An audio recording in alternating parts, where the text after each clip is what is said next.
Good morning, good afternoon, and good evening, wherever you are in the world. And welcome to another episode of Glass Half Full, a podcast and a safe platform where we talk with a variety of teachers, entrepreneurs, spiritualists, uplifters, givers, shakers, and serenaders. Everyone has a lesson to learn and a lesson to share. Let's use our life experiences to enrich someone's heart, mind, spirit, and soul. Through sharing our experiences, we can be a learning inspiration for one another. I'm your host, Chris Levens. Let's welcome today's guest, Miss Sonja Inge. She is an actress as well as a member of SAG and AFTRA. She is also a production assistant for the HEY QWEEN TV show. She is also a fundraiser for the Shakespeare By The Sea in San Pedro, California, which is a traveling show, and a lover of all things Hello Kitty. Let's welcome Miss Sonja Inge. Yay! Hello, hello, hello. Hey, how are you? I'm very well. How are you? Thank you for being a guest today. Oh, thank you for having me. It's My an honor. pleasure. Well, I'd like to just jump right on in, if we Okay. can. I like to ask all of my guests, our lives are in spiritual design. So can you share with us your life layout or your blueprint with everyone? Like how you grew up, your family lifestyle, things like that.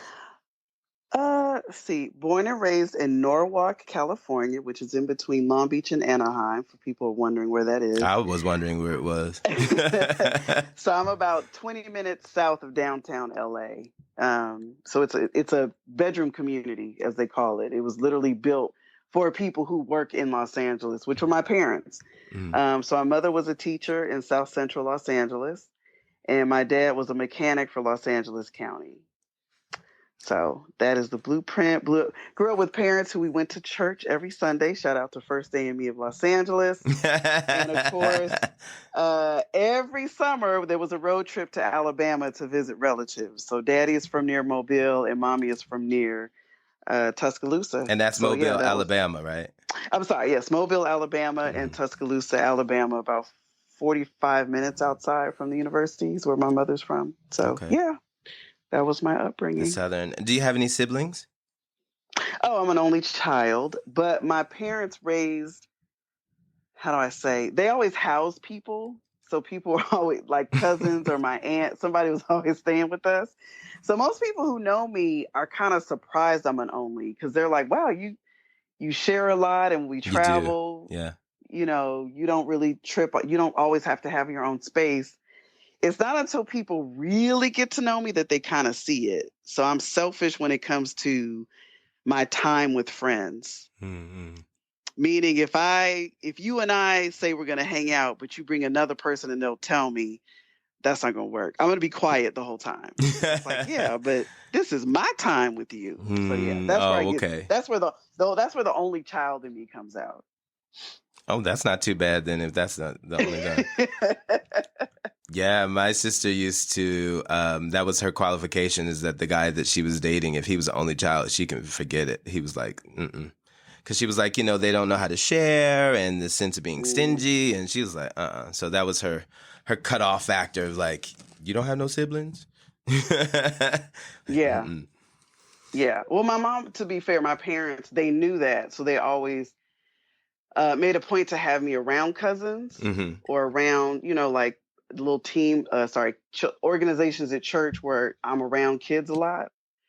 And there were certain things they refused to do. Like I never had my own TV in my room. I never had my own phone, you know, because my mother was like, no, you need to kind of be like a regular kid. That's not normal in her mind, because she grew up with siblings and daddy grew up with, I think there were 7 of them.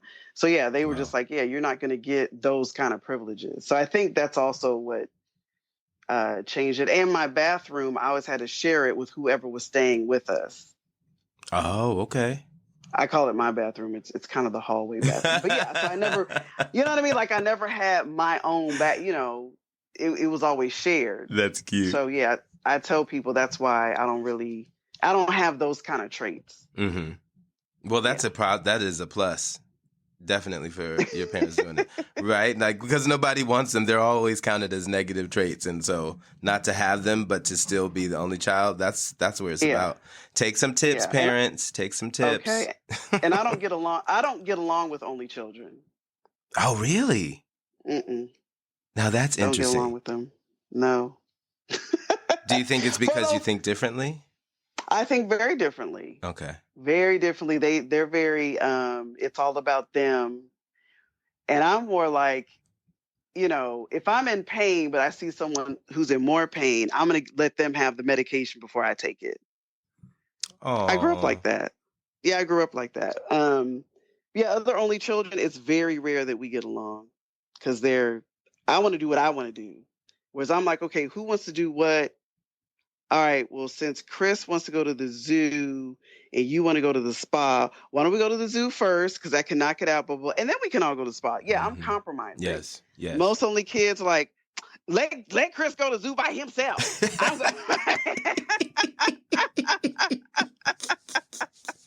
I don't need y'all. I don't need y'all to go to the spa. It's like, okay, well, all right. So, yeah. That was true. Yeah. Oh my gosh.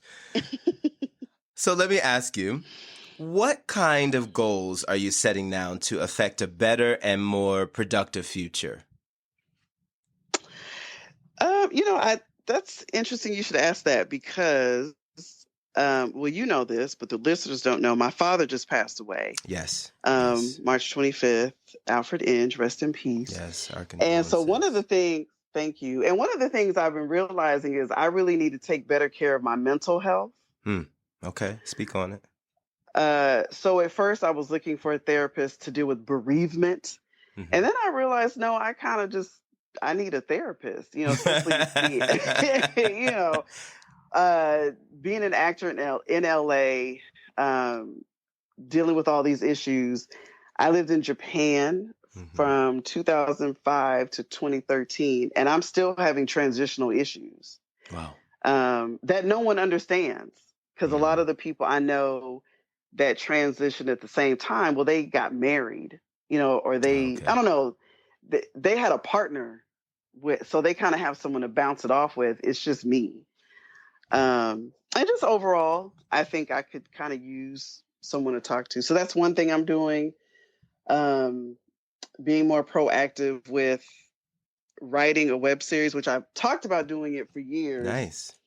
And this year, quarantine, I just finally sat down and did a couple of rough drafts because it's like, well, why not?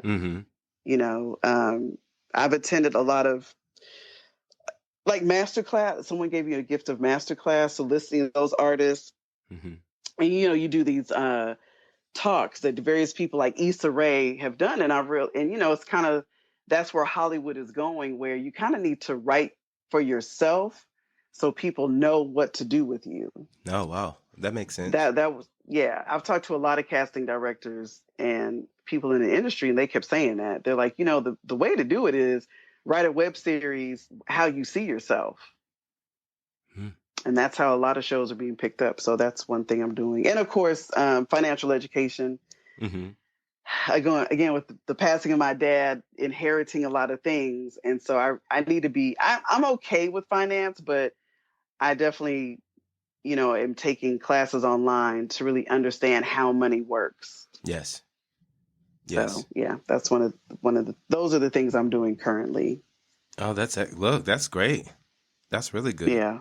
And we feel like if these building blocks are in place now, then the future will be so much smooth sailing in those areas. You'll feel like you have started to put things in place, and there is no perfect time to say when to start, right? So it's good that it's begun, and then that's it. It's once it's done, it's done, Yeah. So Yeah. Excellent. Nice. Can I ask you, what do you complain about more than anything else? I mean, I'm sure you probably complain about things. We're human. But is there something or a few things at the top of your list where you feel like, Top of my list definitely would be LA actors. And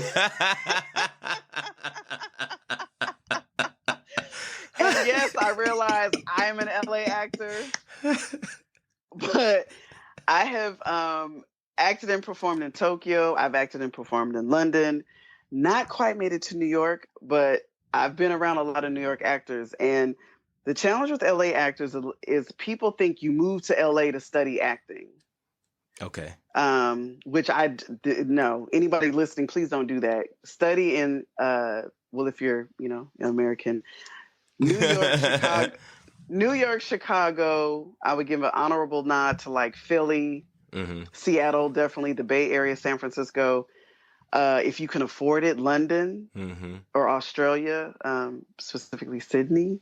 But LA is where you become a star. And so when you take classes here, it's really just to kind of get the ball moving, and also to ball rolling, and also to expose yourself to casting directors, because they sometimes will sit in on a class.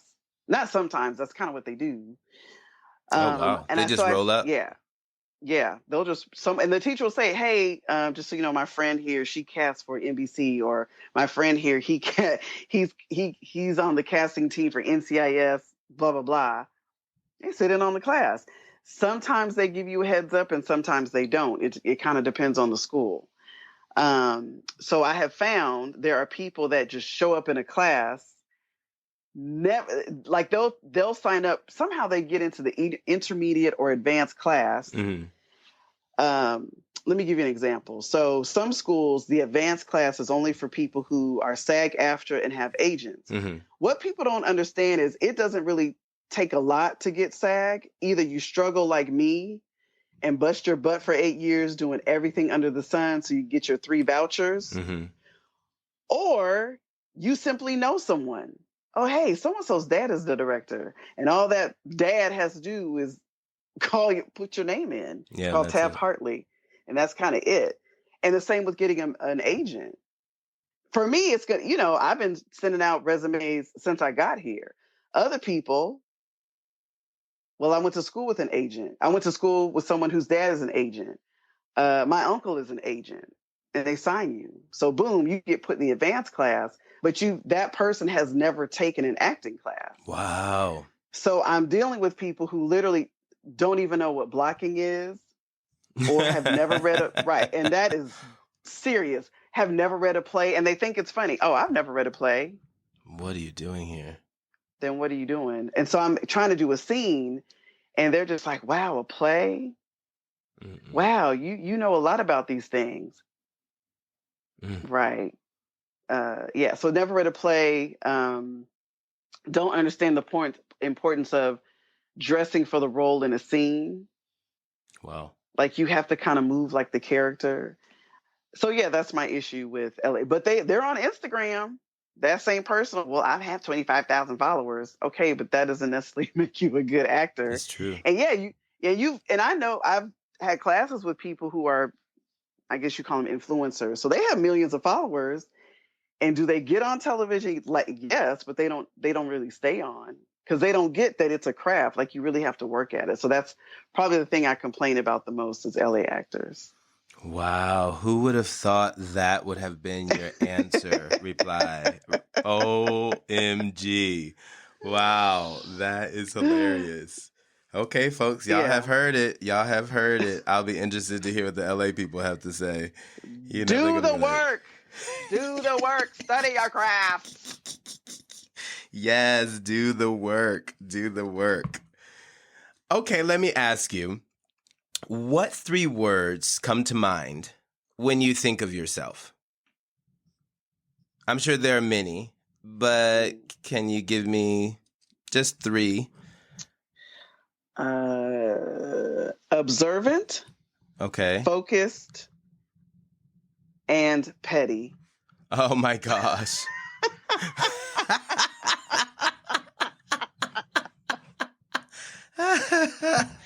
Okay. Well, we're just gonna jump past those first 2. I want to jump to petty.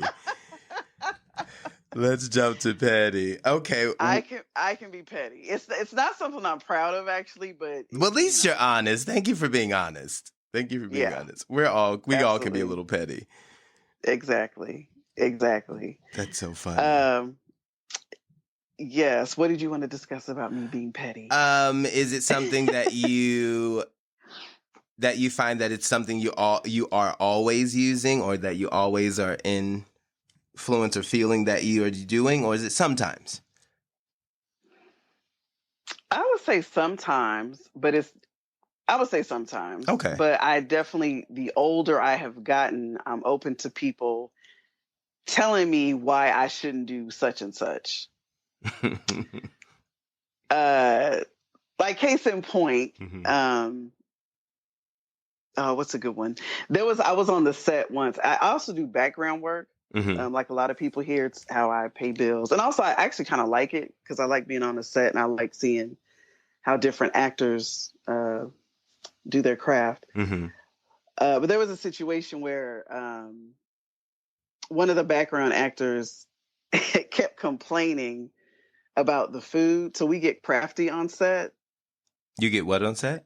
I'm sorry, we call it Crafty, craft services. Okay. And that just means the food that they provide on set. Oh, okay. That's all it means. So you get snacks, you get, drinks. There's like a table, right?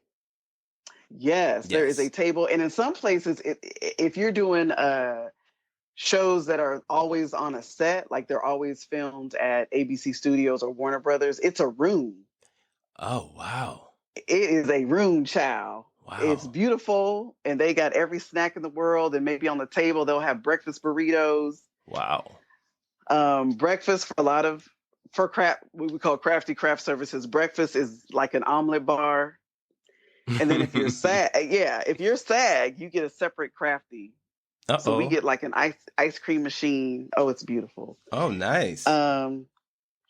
And there was this one dude who kept complaining about Crafty. Now, what every actor will tell you is, you're kind of blessed to have it. So it's not something you should take advantage of. Yeah, I mean, it's a privilege. Let's be real. It's a privilege. And some people, especially if it's an economic hardship, they don't provide it, because they're trying to pay the actors and pay you. So if you get it. Well, anyway, there's this one particular background. He was just complaining. But he's the type of dude, he always brings Tupperware with him to a set. Oh, no. And will load up on food. Mind you, he's complaining. And he was loading up on something and I quote unquote accidentally bumped into him. Oh, no. So he got all the food on his clothing. Oh, no. And he wasn't able to take food. Oh my god! And my friends on the set were like looking at me. They were like, "Oh, so you bumped into him?" I'm like, "What? I'm sorry. I didn't see. I wasn't paying attention. I'm so sorry.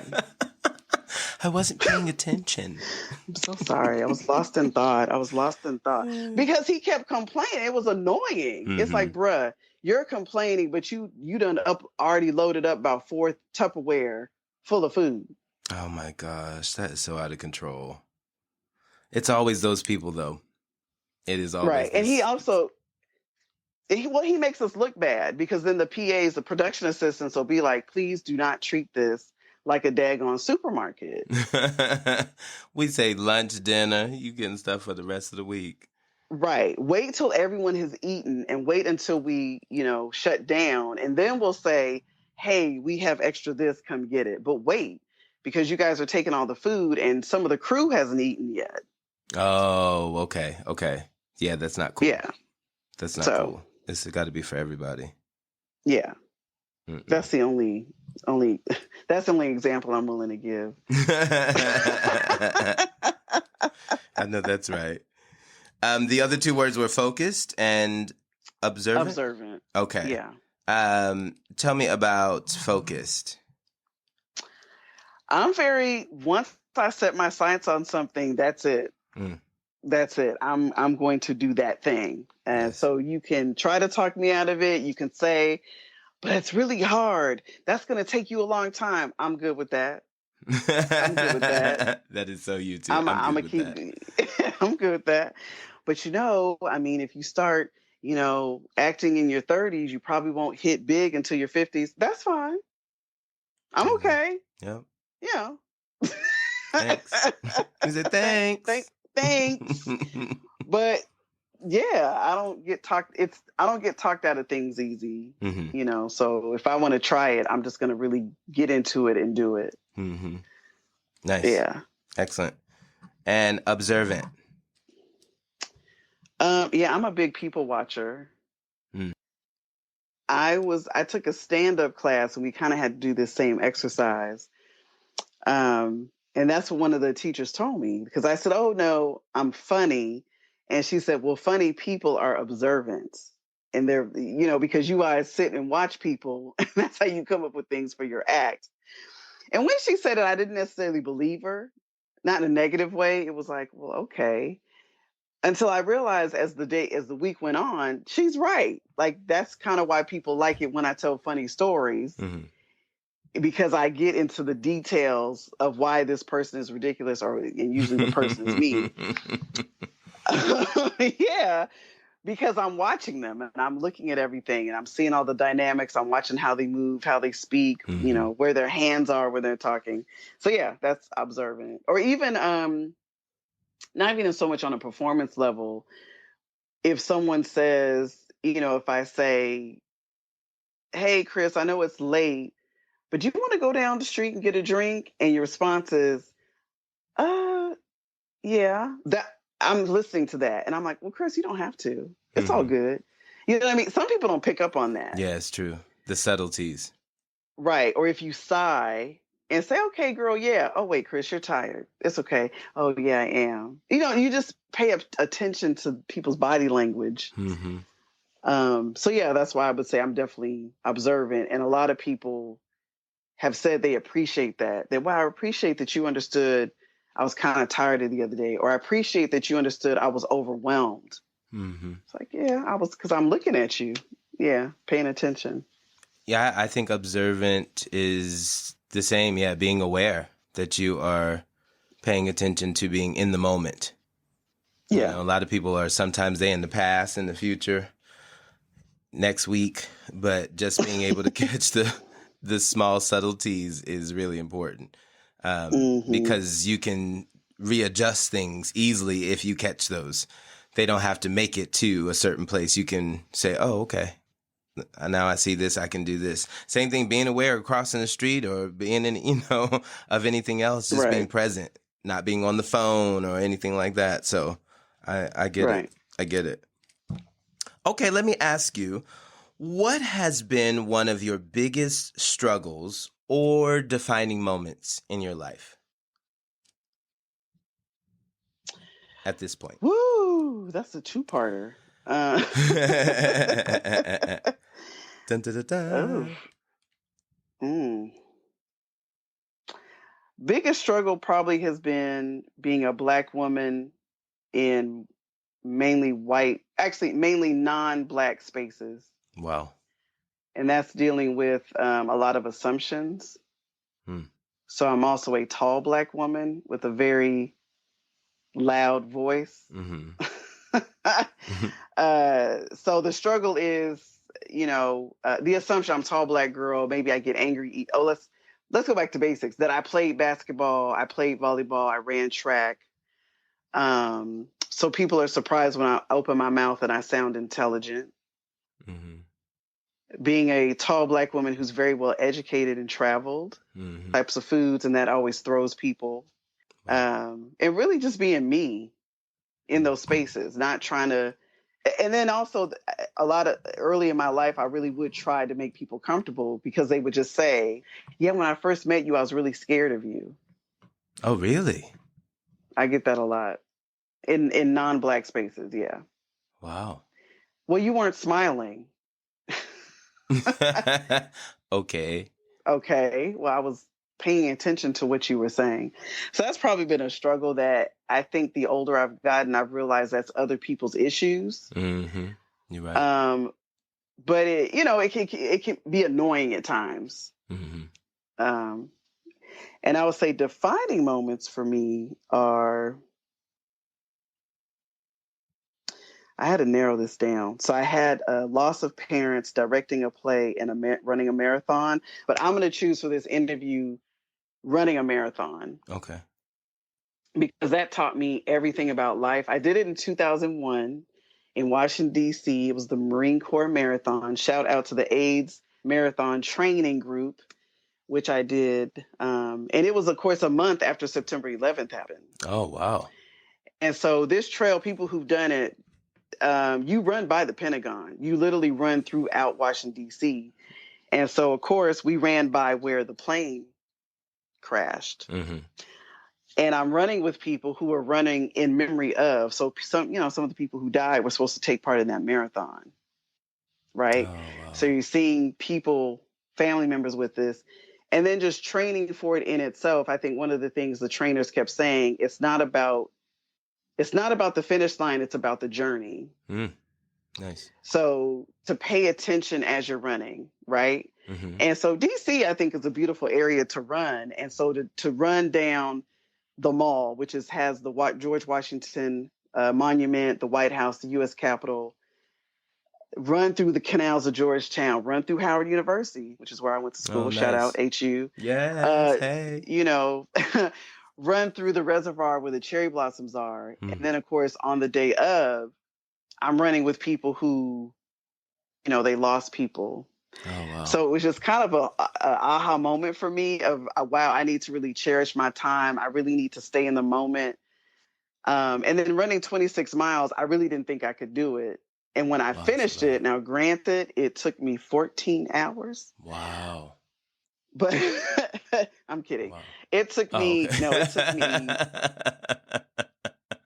actually, I got to look. Yeah, 8 hours, 42 minutes and 36 seconds. Wow. Congratulations. Look at Thank you. And Yes. Run. And when I tell you, run, Forrest. Exactly. Run, Sonja. It got to a point, I was with my running group and I'm like, just save yourself. Save yourself. And they sure did. They left me. They left me. Oh my gosh. And I told them to, because I was in, I think, the 15-minute mile group, and then I slowed down and joined the 16-minute, and then I just started walking.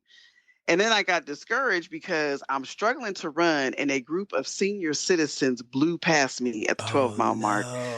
I was like, you got to be kidding me. And that was the year I turned 30, and I'm like, are you serious? And when I say they blew, one of them was like, hang in there, sister.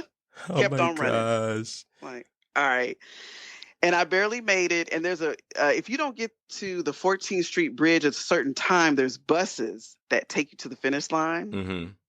And they started warning us, you got 30 minutes to get to the 14-mile mark. And I was at like mile 12. I started crying. Oh. And these three Marines, were with me. And they were all three. One was, African-American, one was Asian American, and one was a white woman. And they said, what's wrong with you? And I was like, I don't want to be on the bus. And they said, we'll run with you. And they linked arms with me. And one of them got behind me and pushed and literally hauled booty to the 14th Street Bridge. So I did not have to take that bus. So I could finish. Oh, wow. And that was also defining for me too of, Sonja, don't be afraid to ask for help. Yes.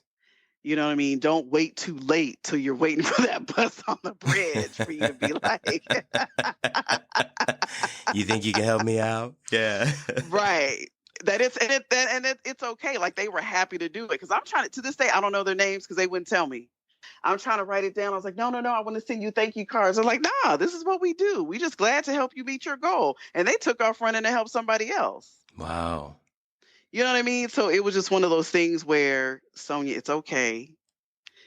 Let your guard down. It's okay to be vulnerable and let people help you. Mm-hmm. And they did. We hauled booty for 2 miles. I thought my heart was going to come out of my chest. I could not feel my legs. That's serious. I couldn't feel my feet. And so the women were like, just knees up, let's go, knees up. I'll never forget that. And I made it. So it was a lot of life lessons when I did it. And also the fact that to prove to myself, if I put my mind to something, I can do it. Yes, which is an excellent thing to remember and to know. Right? And to not give up, because like I said, when you put your mind to something, the universe will come in and help you. So I don't think it's a coincidence that those women happen to be standing there as I burst into tears when they said, okay, everybody, you got 30 minutes to get to the 14th Street Bridge. And I know when they saw me, I didn't really see them. All I heard was, why are you crying, sis? And I look up and it's the three of them looking at me. Right? So the universe is like, you got this. We got you. My ancestors, somebody sent them down and like, we got you. Yes. I love right? that. So, yeah, so that's why for me, it was really defining. And that's also when I decided, yeah, I'm going to live overseas. Because I always said I wanted to spend at least 2 years overseas. But I kept postponing because, again, do black people live in those countries? I know, right? You want to be a little Black Paris Hilton going all the place. And then it was like that aha moment. You know what, Sonja? If you put your mind to it, you can figure this out. You can figure out how to live overseas and make a living. Yes. And yeah, I mean, it was quite a while later. No, that was 2001. So 4 years later, I was in Japan. Wow. Doing it. Yeah. Yeah. And I didn't have a job when I bought my plane ticket to Japan. Really? I went on faith. All right. I said, yeah. I was like, because so many people said, well, you can get a job when you get there. Yeah. So I said, okay, if I stay in LA, if I stay for another Thanksgiving, I'm not going to leave. Right. I just knew it. So I went ahead. It was like around August. And I went ahead and bought my ticket for October 20th because I wanted to celebrate the birthday of a good friend of mine in DC. And I said, okay, I'm going to be there for that birthday, but then I'm going to go to Japan. And sure enough, I bought the ticket in August, and in September, a friend of a friend said, hey, my school in the northern region of Japan is hiring. Do you want to interview? And that was it. So, yeah. Wow. Look how things work out, right? Yeah. And it truly is like the universe. Once you put in the universe, this is what I want to do. And it's with pure intent. Yes. Let's add that in, people. Did y'all hear that? With pure intent. Yeah, with pure intent. Not because I want to be rich, because I want to be famous. No, I really enjoy doing this thing. Yeah. And the universe comes with you. And that's actually even how I got my SAG-AFTRA card. We can save that for a different portion of the show if you like. But yeah. Wow. That's powerful. Yeah, that was my big aha moment, was when I did the marathon in 2001. Wow, that was a good moment. That was a good story. That was a good story. Let me ask you, I'm going to give you some words, and I want you to rank them in order of importance to you. I'm going to give you, let's say, maybe 5 words. Okay. No, maybe 4 words. Sorry, let's do 4. Love, spirituality, freedom, and happiness. For you, for yourself, for your life and today, what is the order of importance to you and why?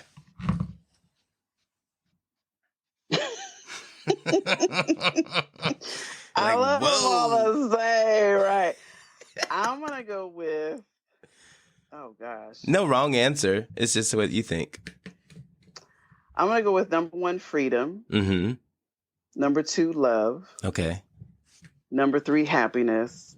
And number 4, spirituality. Okay. I'm going to stick to that. Okay. Nothing wrong with that. So it's freedom, love, happiness, spirituality. Yes. Okay. Any particular reason why you put them in this order?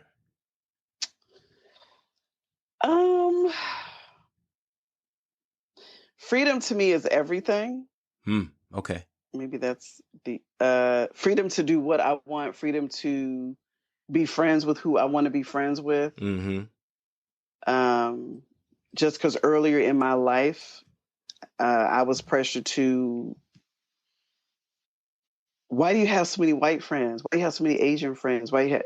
Just freedom to be, who associate where I want to do. Why do you want to be an actor? Freedom to be an actor. Why do you go to Alabama so much? Freedom to go to Alabama whenever the hell I want to, Right. and visit my family. Say I got freedom to cousins mind my there. business. Yeah. Right. Freedom to mind my business. Freedom to freedom to support people who, even if I don't believe in their lifestyle, well, freedom to support them.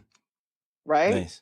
Mm-hmm. And that's actually, big right now in the States. LGBTQIA plus. I think I've covered everything. Oh, Queer wow. community rights. Oh, Lord. I didn't even know there was a few things added on there. I'm so behind. Yeah. Right. Okay.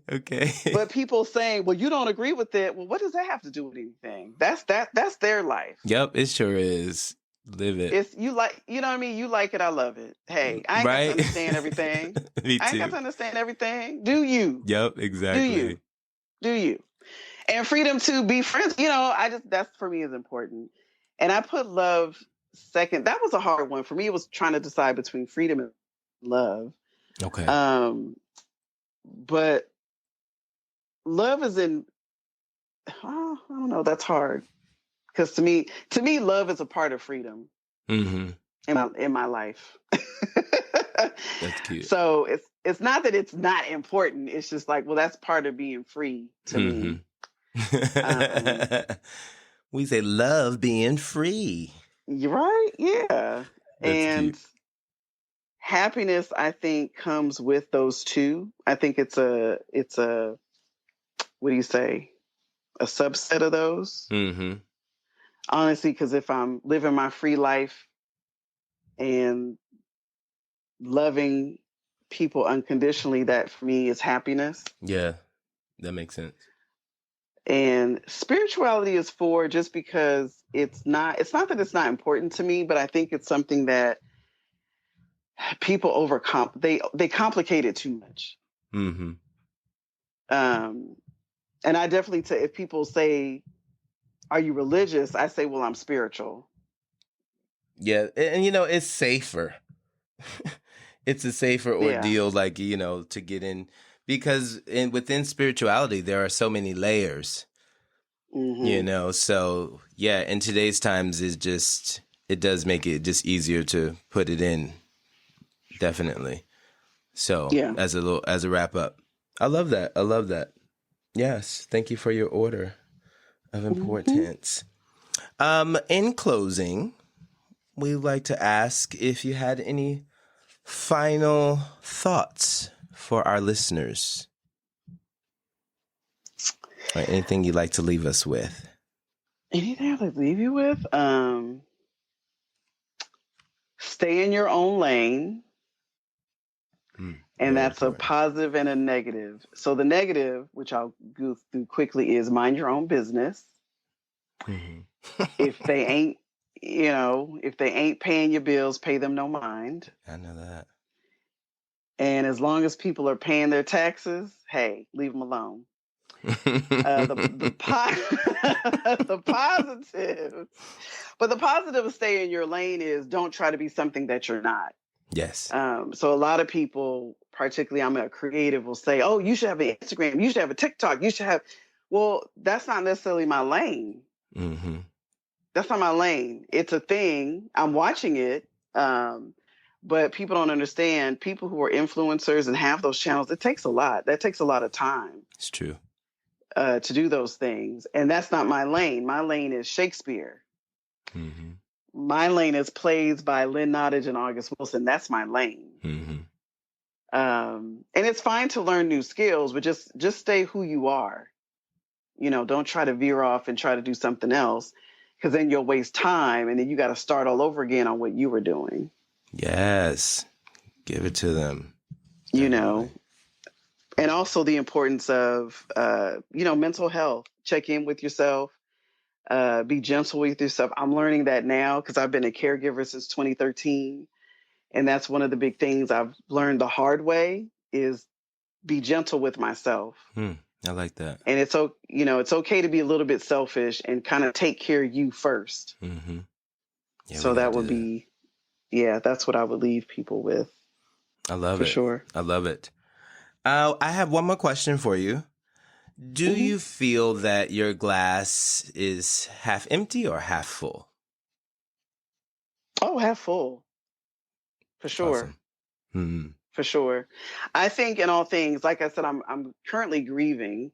So I had the loss of my father. I also lost one of my very best friends. He was like a brother to me. Oh, Lord, sorry to hear In that. October. Hmm. And also Lady Ray Couture, I have to give her a shout out. I worked with her on Hey Queen TV, and she passed away suddenly in June of last year. Hmm. And in that, a lot of people are thinking, oh, she has so much, so much she got to do, and she's got the house and blah, blah, blah. But in that, I know I'm blessed. Mm-hmm. I'm blessed that I had parents that had the foresight who they knew they had this only child. So a lot of things were set in stone. So transitioning, Oh, that's good.